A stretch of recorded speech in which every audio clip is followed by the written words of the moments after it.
Depuis que les réseaux sociaux existent, on cherche toujours à avoir le plus de likes, le plus de followers, le plus de commentaires possible. Et depuis quelques années, on se rend compte qu'en fait, le reach organique a fortement baissé. Et du coup, la portée de nos posts en fait a fortement baissé. Et on essaie de chercher des nouveaux hacks, des nouvelles stratégies et on pense même à la publicité. Parce qu'il est vrai que sur les réseaux sociaux, vous pouvez faire de la publicité pour augmenter votre nombre d'engagements, votre nombre de followers. Sauf que dans cette vidéo, je vais vous expliquer pourquoi c'est une très mauvaise idée, pourquoi est-ce que vous allez gaspiller votre argent, pourquoi également certaines marques le font, mais donc du coup gaspillent leur argent bien évidemment, et je vous expliquerai à la fin de cette vidéo qu'est-ce qu'il faut faire réellement pour impacter positivement votre business et avoir une augmentation de chiffre d'affaires concrète. Allez, c'est parti!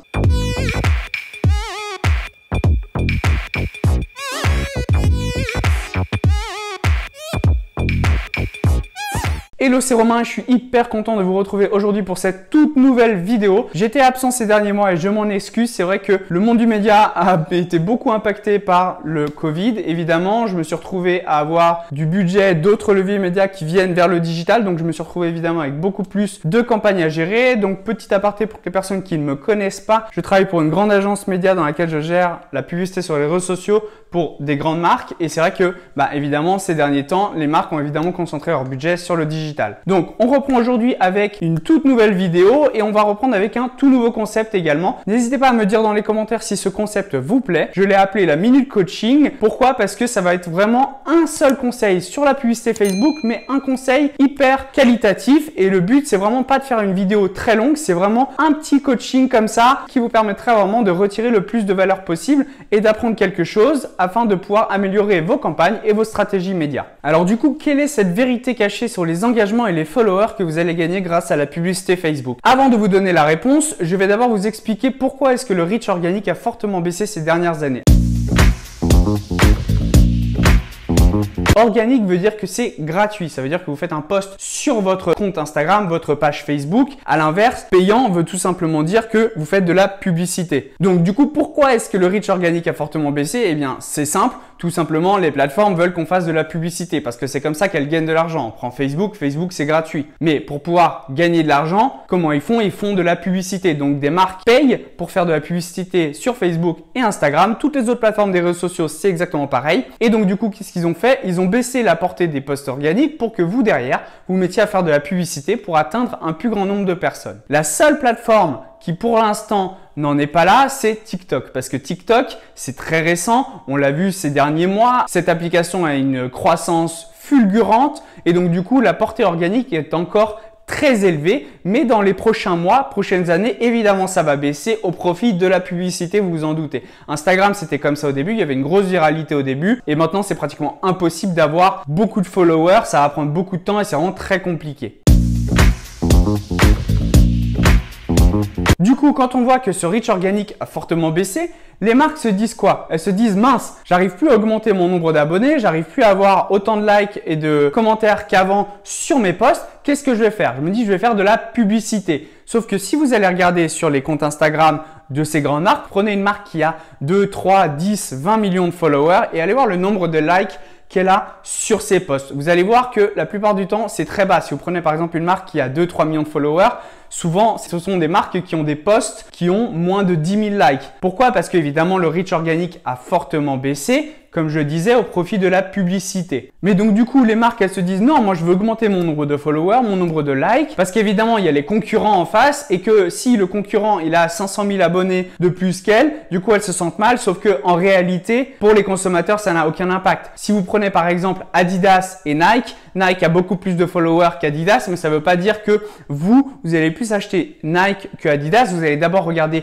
les produits, vous allez d'abord regarder ce qu'ils proposent, vous allez avoir la préférence de marque, peut-être que vous allez préférer une marque plus qu'une autre parce que vous allez y être attaché. Et en fait, du coup, c'est là qu'on se rend compte que ce genre de choses n'est pas vraiment très importante. C'est juste un chiffre sur leur compte. Donc, qui passe de 2,5 millions à 3 millions d'abonnés ne va pas changer leur chiffre d'affaires en fait. C'est ça qui est vraiment très important de comprendre. C'est que ça va vraiment pas avoir d'impact sur le chiffre d'affaires. C'est vraiment juste ce qu'on appelle une vanity métrique en anglais. C'est vraiment juste pour se faire mousser entre guillemets et évidemment face aux concurrents paraître meilleur entre guillemets. Donc si on prend un exemple un peu plus flagrant, on prend les deux marques Gucci et Louis Vuitton. ces deux marques ont le même nombre d'abonnés sur Instagram, 44 millions. Sauf que au niveau du chiffre d'affaires, Louis Vuitton fait 3 fois plus de chiffre d'affaires que Gucci. Donc, on se rend bien compte qu'en fait, la valeur ajoutée et le fait que le chiffre d'affaires soit plus haut ne vient pas du tout de là. Ça vient d'autre chose. Ça vient évidemment de tout ce qu'il y a derrière, toutes les stratégies qu'ils peuvent mettre en place, les stratégies marketing, la notoriété qu'ils vont avoir, bien évidemment, le nombre de magasins qu'ils vont avoir, etc.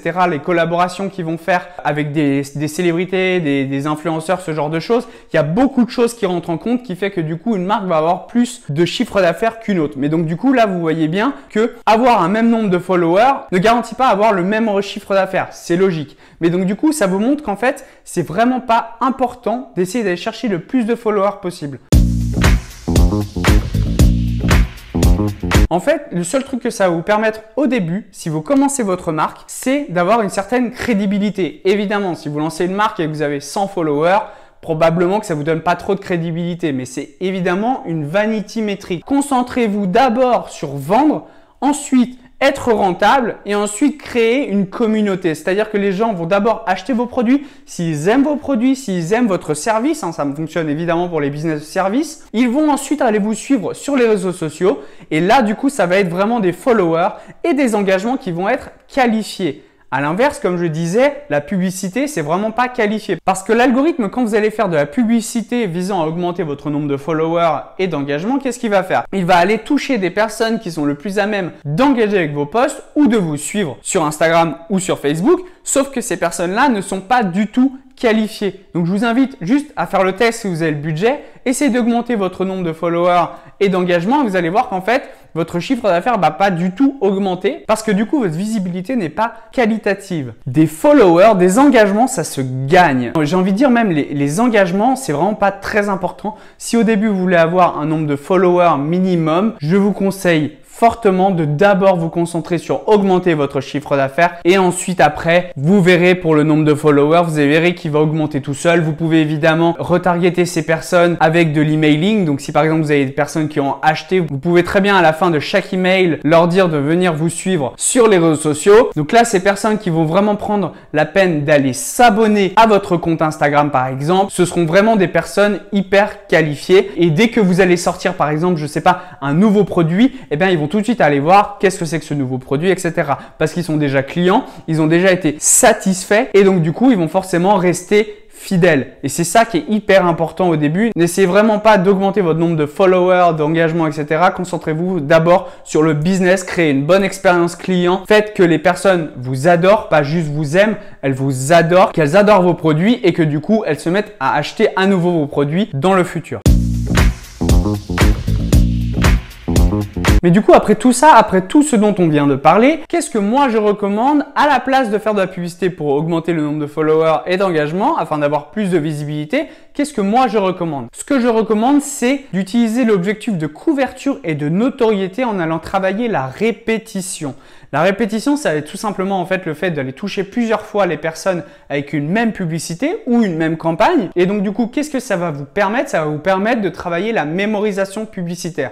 La mémorisation publicitaire, c'est hyper important parce qu'en fait, vous allez également travailler la préférence de marque. Et la prochaine fois que la marque, elle va apparaître devant vos yeux, vous allez vous en souvenir et vous allez être plus enclin à acheter ces produits. Également, si vous allez être touché par exemple par une marque de chaussures que vous avez vu vraiment plusieurs fois, que vous aimez beaucoup ces produits, et bien la prochaine fois que vous voulez acheter une paire de chaussures, vous allez penser en premier à cette marque. Pourquoi? Parce qu'elle est un petit peu en quelque sorte rentrée dans votre tête. Et ça, du coup, c'est hyper important. Je vais vous donner un exemple très simple avec deux marques. Vous prenez deux marques comme Nutella et Coca-Cola. Ce sont deux marques dont la réputation n'est évidemment plus à faire. Et pourtant, vous voyez encore des publicités à la télé, sur les réseaux sociaux, sur YouTube de ces deux marques-là. Pourquoi? Parce que tout simplement, elles veulent rester dans la tête des consommateurs. Elles veulent que la prochaine fois qu'elles aient besoin d'une boisson ou d'une pâte à tartiner, ce soit encore et toujours du Nutella ou du Coca. Évidemment, la plupart des gens ont du Nutella chez eux, donc on pourrait se dire non mais ça sert à rien qu'elles fassent de la publicité parce que dans tous les cas, moi je vais continuer à acheter ces produits. Sauf que par exemple, on l'a vu il n'y a pas si longtemps que ça, Nutella a pris un énorme bad buzz à propos de l'huile de palme et on s'est rendu compte qu'après derrière, ils ont fait beaucoup de publicité pour se rattraper. Donc du coup, qu'est-ce qu'ils font? Ils continuent à faire de la publicité, même Coca-Cola qui continue à faire de la publicité, même Apple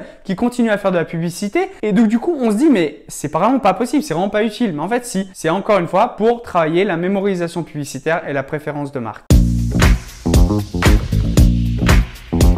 Donc, pour résumer, arrêtez d'aller chercher le plus de likes, le plus de followers possible. Allez beaucoup plus travailler la couverture et la notoriété en faisant de la répétition afin de travailler vraiment la mémorisation publicitaire. Ou si vous faites par exemple du e-commerce, vous pouvez évidemment vous concentrer uniquement sur des campagnes à la performance visant à vraiment acheter. Et ensuite, après, quand vous aurez beaucoup plus de budget, si vous voulez augmenter votre nombre de followers, n'hésitez pas si vous voulez pour avoir une certaine crédibilité. On s'en fout du nombre de likes et de commentaires. Si vous débutez et que votre marque plaît, que vos produits plaisent, que votre service plaît, les personnes sont contentes, vos clients sont contents, votre nombre de followers, votre communauté va augmenter toute seule et ça va être vraiment qualitatif. Donc concentrez-vous sur d'abord ce qui vous rapporte du business dans le dur parce que le but évidemment pour tout business, c'est d'être rentable. Voilà, c'est tout pour cette minute coaching. N'hésitez pas à me dire ce que vous en avez pensé directement dans les commentaires. Abonnez-vous également en activant la cloche des notifications afin de ne pas louper toutes les prochaines vidéos.